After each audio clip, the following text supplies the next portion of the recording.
Olá pessoal, estamos aqui com mais um programa do Direito Fora da Caixa. Hoje o nosso convidado é o Dr. Silvio, ele é presidente da Comissão de Direito Sindical da Ordem dos Advogados do Brasil de Minas Gerais.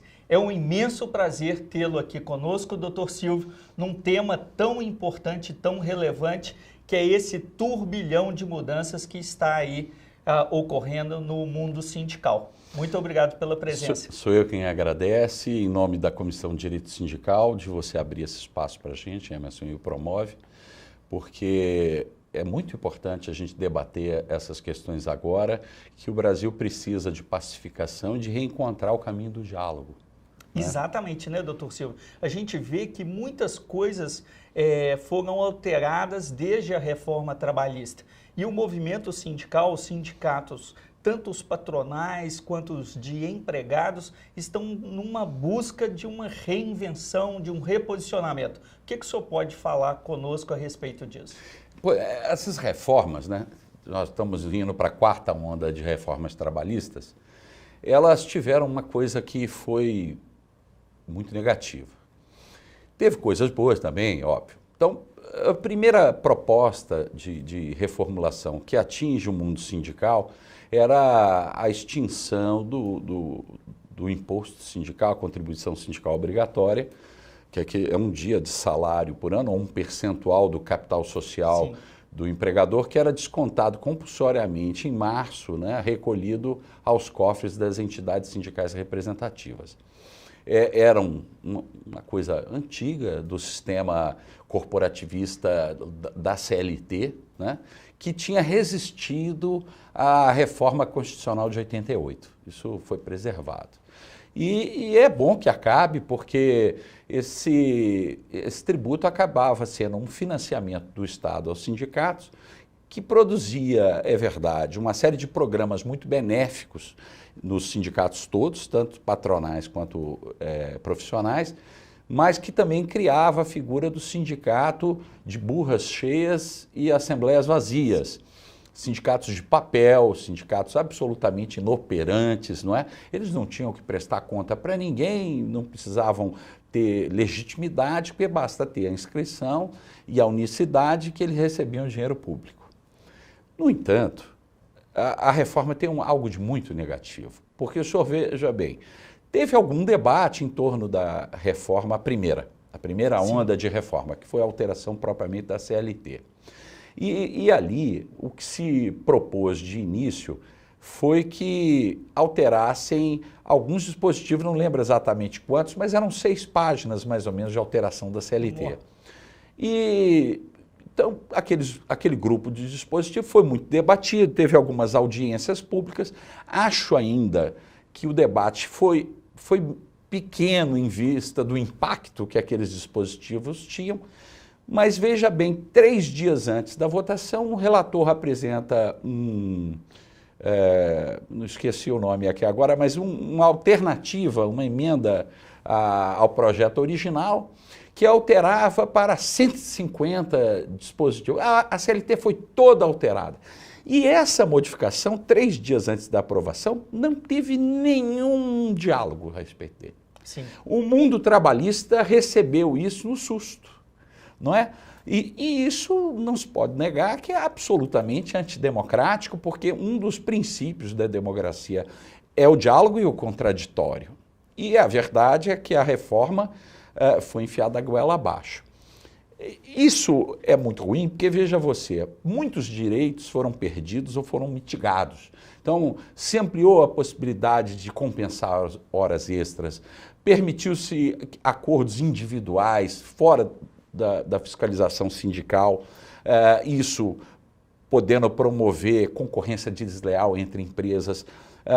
Os acordos coletivos passaram a prevalecer sobre as convenções coletivas, que é o inverso do sistema anterior, que também permite que grandes empresas coajam sindicatos a aceitar condições de trabalho piores e, com isso,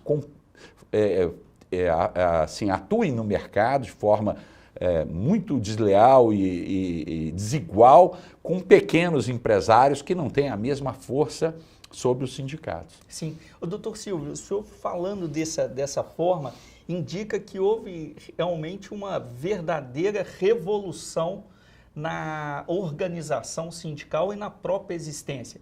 Mas é importante para o nosso público que a gente entenda um pouquinho, esclareça qual que é a finalidade mesmo desses sindicatos, né? Antes desse turbilhão e agora nesse momento, nessa pós-fase aí, turbilhão, como é que isso vai se dar?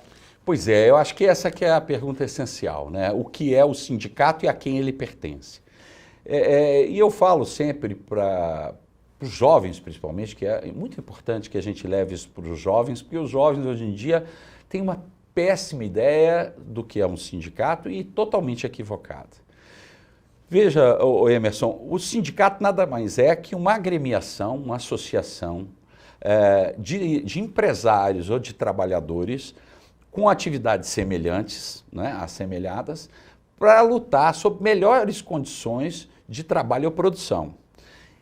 Isso está ficando muito claro agora, não era tão claro quando a Constituinte colocou, se não me engano, no artigo 3º, que é fundamento da República o trabalho e a iniciativa privada. E muitas pessoas entenderam isso como se a Constituição tivesse dado uma martelada no prego e outra na estopa, né? Quer dizer, é fundamento o empresariado, mas não é.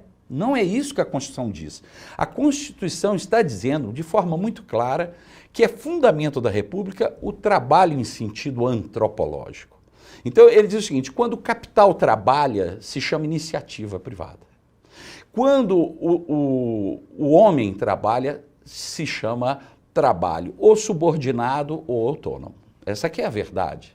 Então, e isso é que é o fundamento da República. E, obviamente, a gente não pode entender que seria fundamento da República uma atividade, ainda que sob a forma de empresa, fosse especulação, por exemplo, seja imobiliária, financeira, ou que seja, porque não se produz riqueza nenhuma, na realidade, nesse tipo.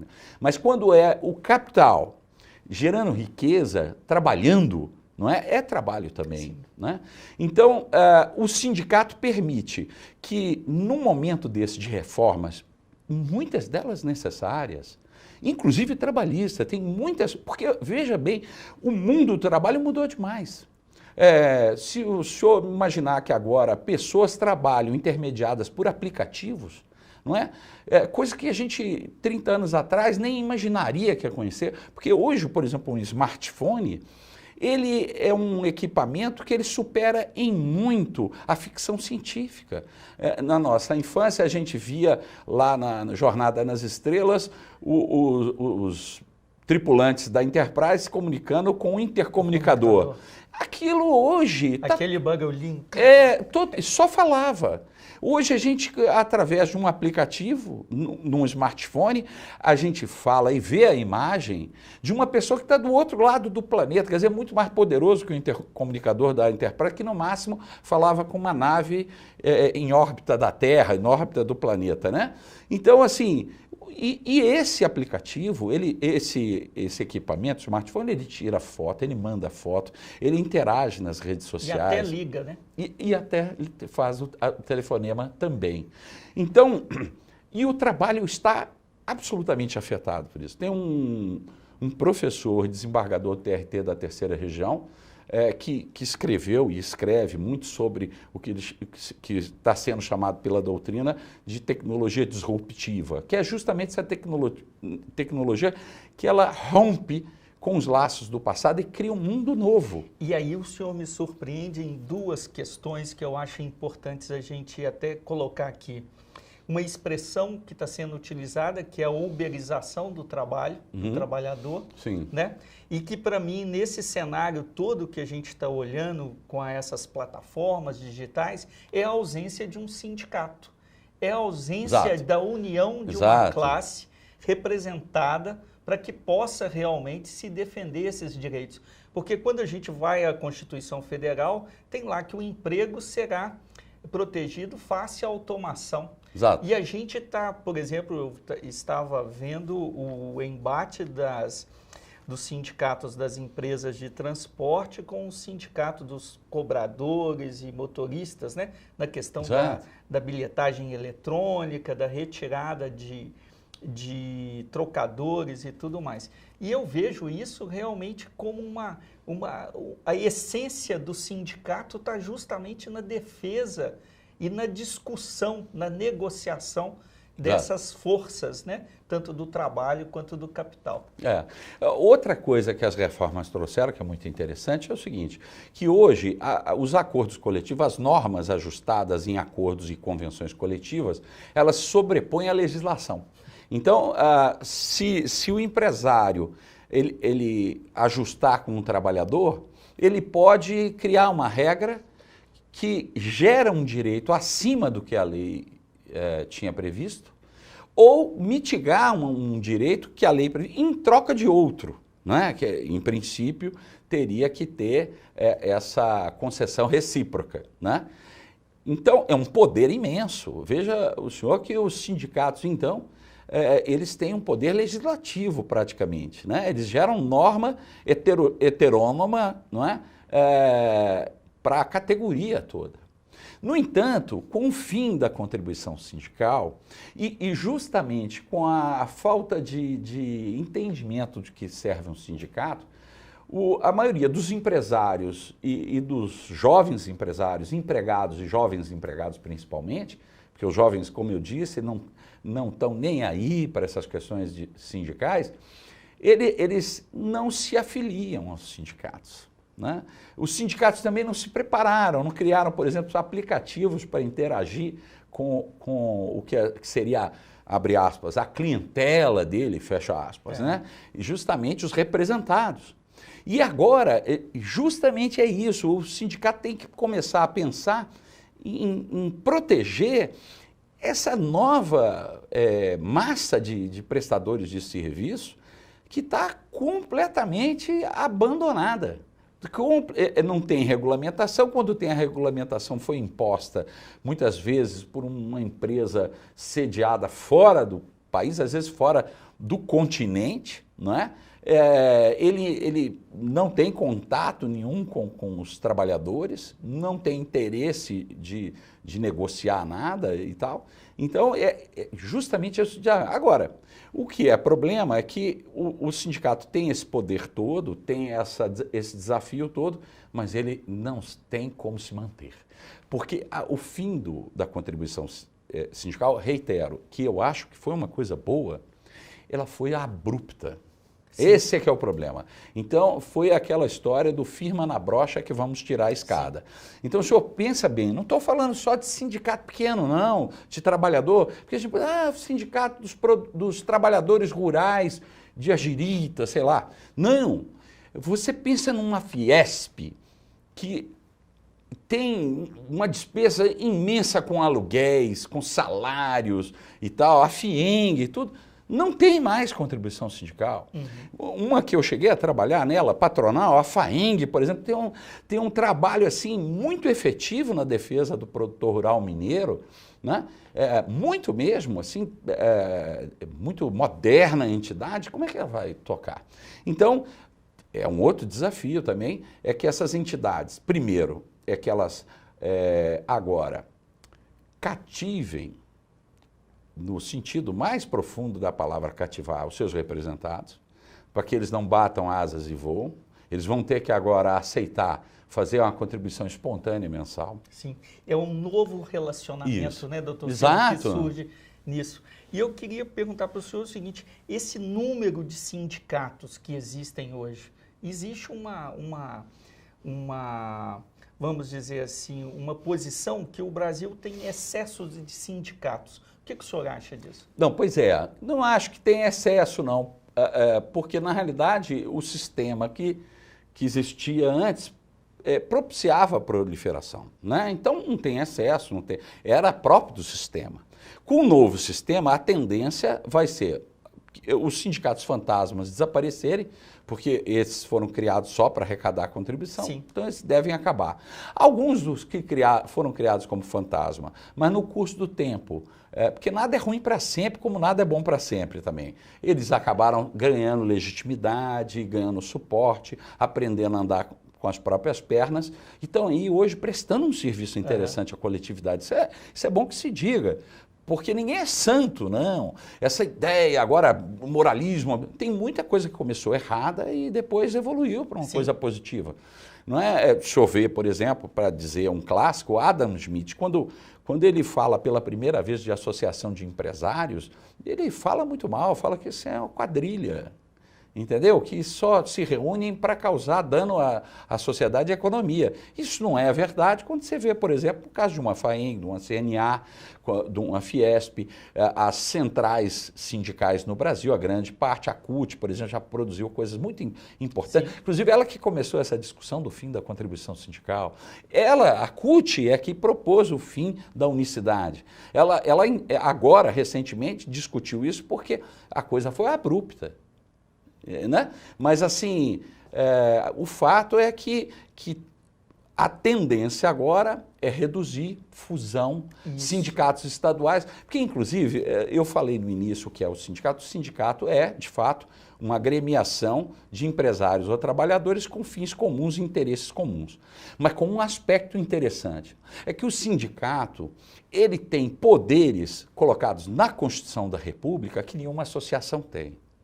Então, por exemplo, assim, um sindicato, respeitada a pertinência temática, ele tem legitimidade para pedir a inconstitucionalidade de uma lei na base em que ele atua. Então, por exemplo, se é um sindicato estadual, ele pode pedir a declaração de inconstitucionalidade de uma lei que interfira nos interesses de seus representados, que seja estadual. Se o sindicato é nacional, ou se é uma federação, ou se é uma confederação, tem legitimidade para a população direta de inconstitucionalidade de uma lei federal. Então, é uma coisa muito importante, porque se fala muito agora de liberalismo. Mas veja bem que coisa bacana é que é uma entidade da sociedade civil organizada, ela pode vir e falar assim, olha, o Estado avançou demais aí. É inconstitucional isso. Quer dizer, nada mais liberal do que isso, nada mais democrático também. Né? Mas, no entanto, você vê que as reformas começaram a ir longe demais, rápido demais, sem negociação, sem diálogo. Chegou a ter uma medida provisória que, graças a Deus, o Congresso Nacional está funcionando muito bem, e ela caducou, em que proibia o representado de contribuir para a sua agremiação sindical, sim. Mesmo que ele tivesse autorizado antes.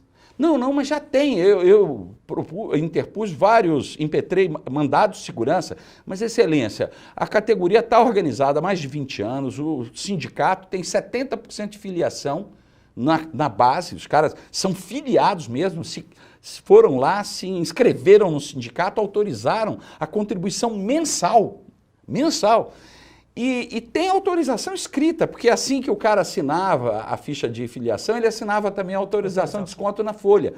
Aí vem uma medida provisória falando que não pode mais ter o desconto na folha, não pode, que ele tem que voltar ao sindicato, pedir para emitir um boleto. Olha que coisa mais fora de moda, no tempo do WhatsApp, do aplicativo, do smartphone.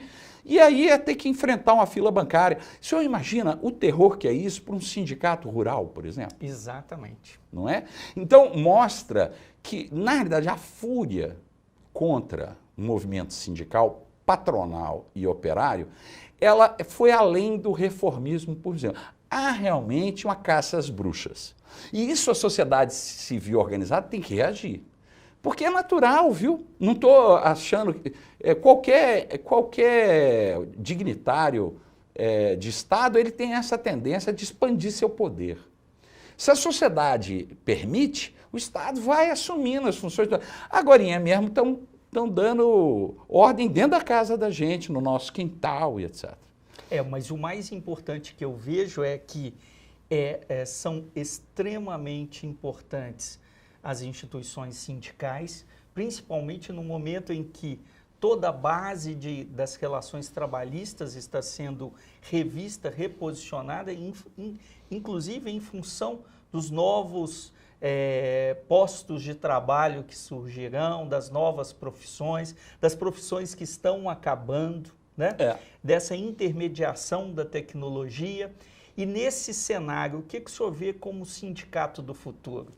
Pois é, eu vejo o sindicato do futuro, primeiro, é que o sindicato do futuro, assim, contraditoriamente, ele vai ter que, em certa medida, recuperar uma coisa que já foi muito presente do sindicato no passado. O sindicato, ele vai ter que oferecer um serviço ao seu filiado, não é? Um serviço que seja ligado à atividade fim, mas para ele manter a agregação. Porque, de fato, o jovem hoje, ele sempre pergunta para a gente o que eu ganho com isso, né, me filiando a esse sindicato. Então, além da luta e da discussão, e não só a reforma trabalhista, porque veja bem, qual o interesse, por exemplo, de um empresário, digamos assim, que eu já advoguei para o ramo de elastômeros, por exemplo, de participar da FIENG ou do sindicato de fabricantes de elastômeros? É o seguinte, vai ter agora uma reforma enorme tributária. Então, e o governo não vai poder visitar cada empresário e pedir o palpite dele. Mas o empresário, ele pode se organizar, apresentar seu pleito e vigiar o Congresso Nacional em que medida estão alterando a tributação. Porque, de novo, a tendência do Estado é se agigantar. A tendência do Estado, desde que eu sou garoto e começo a entender alguma coisa de tributação, eu vejo o pessoal na esperança que como o pessoal jocosamente chama, a viúva cobre menos imposto, que o leão amance. Nunca vi nada. Aqui no Brasil nós criamos um imposto único, ele virou o único com mais uma penca, não é isso? Exatamente. Então, assim, se não vigiar, a vaca vai para o brejo. E a mesma coisa a reforma previdenciária. Agora, eu via outro dia, de rabiolho assim, a nomeação de 3 integrantes para formar uma comissão justamente para estudar mais reformas na legislação trabalhista, como exemplo. E verifico lá que são 3 magistrados, portanto servidores públicos, né? É verdade, detentores de poder do Estado e tal, mas são servidores públicos em sentido amplíssimo. Com uma série de prerrogativas que são importantes, são constitucionais, mas que não são próprias de nenhum trabalhador e nenhum empresário, que é o fato deles serem inamovíveis, ter rendimentos irredutíveis e ter cargo vitalício. Um deles foi advogado de sindicato durante muitos anos. O outro é uma moça muito jovem, não imagino que... O outro eu conheço, é um ministro do TST, que eu conheci garoto no primeiro fórum jurídico à Constituição, aqui no antigo Hotel Brasilton, em Contagem, quando a Constituição ainda estava sendo discutida. Eu imagino que são pessoas assim, que têm uma experiência riquíssima, principalmente o ministro, principalmente o desembargador Mineiro, que foi meu professor, inclusive, que foi advogado. Mas eu fico pensando, mas será que algum empresário não teria algo a dizer? Um advogado militante, tanto na defesa do interesse do trabalhador, quanto na defesa do interesse das empresas, não teria nada a contribuir? Será que os líderes sindicais não deveriam ser chamados? Então, é por isso, porque por mais fiéis que eles sejam às suas bases, por mais que estudem, eles veem a coisa de fora. Falta essa base democrática, né? O chão de fábrica. Exatamente. Né? E que até o caso do desembargador teve muito chão de fábrica, mas já fazem aí uns... Está se aposentando agora, né? Então, muitos anos, né? Muitos anos, 40 anos, sei lá. Então, assim, é isso. Então, o sindicato pode proporcionar isso. Porque o sindicato ele vai dizer o que o empresário conhece na prática. Como a gente teve no passado e por mau uso do Instituto foi demonizado e foi extirpado, que foi um instituto que importamos de outros países, onde funciona até hoje, que é a representação paritária, né? Que é a representação classista que tinha na Justiça do Trabalho. Tinha os juízes leigos, né? O representante dos empresários e dos trabalhadores. Como teve realmente muito excesso, muito equívoco, foi acabando descartada a instituição. Mas é mais ou menos essa a ideia. Perfeito.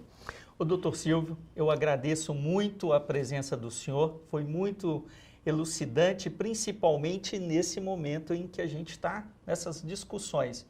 E a comissão do senhor com relação a esse tipo de assunto, da temática dos sindicatos, o senhor tem algum planejamento para fazer algum evento, para fazer alguma discussão? A data não está bem definida, em princípio seria 3 de novembro, a gente ia ter um encontro para lançar o nosso projeto, porque ao contrário de tempos pretéritos em que havia outros assuntos muito importantes, o que a gente pretende agora é justamente levar essa mensagem do que é o sindicato. Sim. E eu queria te pedir para fazer um apelo ao seu público, dizendo o seguinte, olha, que o sindicato ele é propriedade do cidadão. Ele pertence ao empresário que o representa e pertence ao trabalhador que o representa. Então dizer que o sindicato meu não faz nada por mim, é dizer que você não está frequentando o sindicato. Então, eu conclamo a sociedade, empresários e trabalhadores, que procurem o seu sindicato e assumam a propriedade do seu sindicato. Se filiem, participem, vão nas assembleias, não é? Ajudem a modernizar o sindicato. Sim. Porque isso é essencial para o aperfeiçoamento da democracia. Eu acho que a participação de todos nessa reformulação, nesse novo reposicionamento dos sindicatos, é muito importante. E é bom para a sociedade, é bom para o país, é bom para todos nós. Exatamente. Né? Muito obrigado. Eu agradeço imensamente, viu? E agora nós terminamos mais um programa Direito Fora da Caixa. Se você tem alguma dúvida, alguma sugestão, alguma contribuição, entre em contato conosco pelo e-mail direitoforadacaixa@somospromove.com.br. Até mais.